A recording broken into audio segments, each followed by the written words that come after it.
É o vídeo revisão, né, da prova.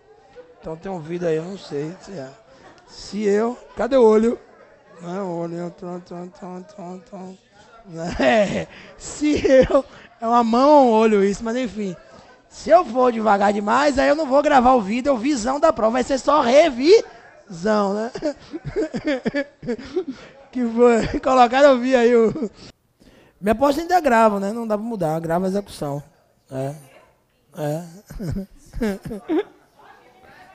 Vamos lá. Vamos falar de prisão cautelar agora, revisar a prisão cautelar, caiu no último exame. Questão discursiva, né? Vamos revisar a prisão? Claro, prisão cautelar. E se cair uma peça como livramento condicional, porque está marcado de amarelo, não está? O artigo 83 do Código Penal. Se cair uma peça como livramento condicional, fiquei até com medo agora, que eu estou brincando, não vai cair. Né? Como é que eu faço? Muito fácil. Olha a observação que eu vou fazer. Todas as peças para o juiz da execução penal, claro, tirando o agravo que não vai ser julgado por ele, mas todas as peças de competência do juiz da VEP, da Vara de Execuções Penais, são peças unas. Pode ver, você marcou 83. Vamos revisar? Você marcou 83 do Código Penal de qual cor? Então, o livramento condicional é peça dúplice ou una? Una, né? 83 do Código Penal está de quê? De amarelo, né? Você tem aí os incisos, aí tem que verificar qual é o aplicável. É um pedido de livramento condicional para o juiz da VEP. Se ele indeferir, que eu entro com agravo. Mas antes, até para não ter supressão de instância, eu entro com pedido para ele. Muito fácil, estrutura una. Endereçamento para o juiz da Vara de Execuções Penais da comarca tal, estado tal. Por uma linha, processo número tal, introdução. João, já qualificado nos autos, vem por intermédio do seu advogado requerer, porque não é recurso, é um pedido simples. Livramento condicional, com fundamento no artigo 83, olha o inciso. Vê se o cara é reincidente ou não. Se ele não for reincidente, lapso temporal para o livramento condicional, qual é? 1/3. Se ele não é reincidente, se o crime não é hediondo, 1/3. Então é o 83, inciso 1º do Código Penal. Pelos fatos e fundamentos jurídicos que a seguir expõe. No fundamento jurídico do pedido, você vai dizer o quê? Que o cara não é reincidente em crime doloso, que o crime é comum, não é hediondo, o requisito temporal está preenchido, porque ele foi condenado a 8 anos, está preso há 5 anos, já cumpriu 5 anos de pena, tem atestado de boa conduta, ou seja, está comprovado por um exame criminológico que ele não tem a intenção de voltar a delinquir, já tem uma proposta de emprego. Você tem que demonstrar na execução penal que todas as circunstâncias objetivas e subjetivas pessoais estão preenchidas. Então o sujeito tem direito a ter uma liberdade condicional. Esse é o livramento condicional. Então cuidado, todas as petições para o juiz da Vara de Execuções Penais de competência dele são petições simples, é requerimento simples. Progressão de regime, livramento condicional, saída temporária, remissão de pena.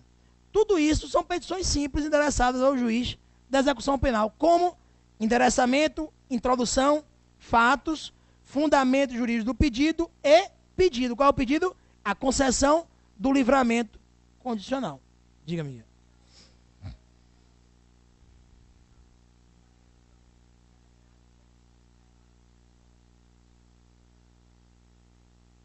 O artigo 83, demonstrando que as circunstâncias objetivas e subjetivas são favoráveis, é o 83, e se ele exigir um exame criminológico sem fundamentação concreta, aí você também vai trazer a súmula a 441 do STJ.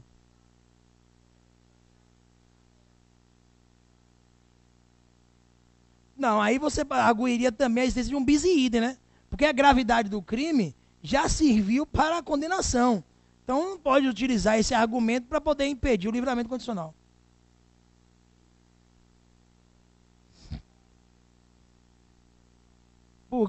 Prevê os requisitos também. O 131 somado ao 83 prevê os requisitos. Poderia ser utilizado como plus, né? Mas o argumento maior é esse, apresenta das circunstâncias pessoais e temporais do artigo 83 do Código Penal. Ok? Então, livramento condicional.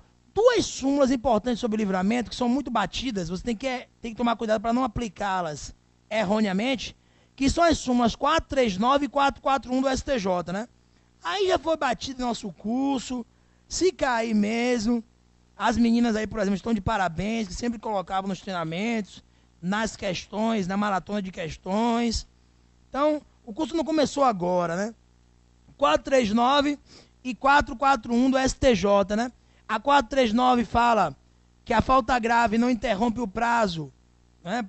Ou melhor, a 439 fala que o exame criminológico pode ser exigido desde que com base nas peculiaridades do caso concreto. Então não é automático, tem que ter uma fundamentação concreta e não genérica para o exame criminológico. Lembrar também do 313 do CPP, porque a prisão preventiva, como regra geral, só pode ser decretada em crimes dolosos. Viu?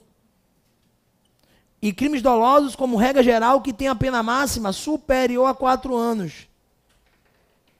Então lembrar que a prisão preventiva, como regra geral, apenas pode ser decretada em crimes dolosos que tenham pena máxima superior a 4 anos. O que é isso? Princípio da homogeneidade das medidas cautelares. Princípio da homogeneidade das medidas cautelares. Prisão preventiva como regra geral a ser decretada nos crimes dolosos que tenham pena máxima superior a 4 anos. Porque eu não posso prender antes para soltar depois. Você sabe que nesses crimes que tenham pena máxima igual ou inferior a 4 anos, nos memoriais você pode pedir a conversão, por exemplo, de pena privativa de liberdade em pena alternativa, pena restritiva de direitos. Então não há justificativa e não há um raciocínio justo e lógico para que eu prenda preventivamente o sujeito antes, se ao final do procedimento, mesmo numa sentença condenatória, o juiz vai converter a pena privativa de liberdade em pena restritiva de direitos na forma do artigo 44 do Código Penal, que você remissionou no 313, inciso 1º do CPP. Remissionou não? Se não remissionou, remissiona agora aí. 44 do Código Penal trata da pena alternativa, 313, inciso 1º do CPP. Então, regra geral, só se decreta prisão preventiva nos crimes dolosos que tenham pena máxima superior a 4 anos. Mais uma vez, vamos recapitular, né? Hoje, todos os crimes admitem liberdade provisória sem fiança. Com fiança, a maioria admite, com exceção da vedação constitucional aos crimes hediondos, equiparados hediondos, né, o racismo, a ação de grupos armados contra o Estado Democrático de Direito. Então, salvo esses crimes, também todos admitem fiança. Né? O roubo, por exemplo, o roubo simples admite fiança, mesmo o roubo com a causa de aumento de pena admite fiança. Né? Então, hoje, como regra geral, os crimes admitem fiança. Mas tem essas exceções. Então, para você não ficar preocupado quando vai admitir e quando não admite, você pede liberdade provisória sem fiança. Artigo 321 do Código de Processo Penal, artigo 5º, inciso 66 da Constituição Federal. E abre aquele tópico nos fundamentos jurídicos lá no final. Entretanto, se Vossa Excelência entender que é necessária a imposição de alguma medida cautelar, que seja aplicada uma das hipóteses do artigo 319 do Código de Processo Penal. E entre as hipóteses 319, entre os incisos, tem a fiança. Mas você não está pedindo para arbitrar a fiança. É o juiz que vai decidir isso. Então eu tenho certeza que se a FGV cobrar a liberdade provisória, ela vai deixar essa possibilidade para o aluno. Ou ela vem com um tráfico de drogas, por exemplo, onde não cabe fiança e não vai ter discussão. Quem fizer fiança corre o risco de zerar a peça. Não sei se eles vão zerar, mas corre o risco de zerar. Esse negócio de consent também é arriscado. Essa questão de consent na prática usa muito, né? Então, se vier um tráfico de drogas, aí é liberdade provisória sem fiança mesmo. Então, qual é a regra? Faça sempre liberdade provisória sem fiança, né? Ou pode permitir liberdade provisória com fundamento legal genérico. Pode pedir para o juiz classificar, por exemplo, distorção para o exercício arbitrário das próprias razões. É uma desclassificação, um emendaço libere. Então, isso pode ocorrer em primeiro grau, mas pode ocorrer também numa apelação.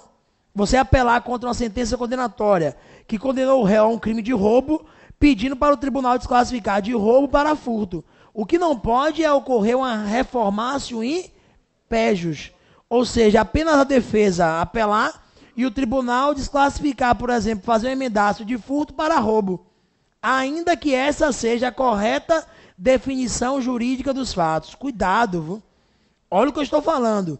Pode até ser um caso de roubo, mas se o réu for condenado por furto e apenas a defesa apelar pedindo absolvição do acusado ou qualquer outro requerimento, o tribunal não pode fazer um emendaço libelli para colocar ao réu uma pena mais grave, para desclassificar para um crime mais grave.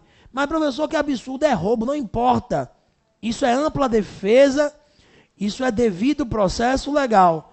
O direito de recorrer com a segurança de nada temer, de saber que, na pior das hipóteses, sua pena vai permanecer a mesma. Então, repito, cabe emendácio em qualquer modalidade de ação penal e em primeiro ou segundo grau de jurisdição. Quando apenas o réu recorre de uma sentença, você sabe, nunca mais a situação dele vai ser piorada, sob pena de nulidade. Não esqueçam isso. Se apenas o réu recorreu de uma decisão, na pior das hipóteses, ad eterno, a pena dele vai ser a mesma. Piorar não pode, sob pena de nulidade absoluta. Súmula 611 do STF, lembra? Se retratar, por exemplo, nos termos da súmula 611 do Supremo, aplicando uma lei posterior mais benéfica,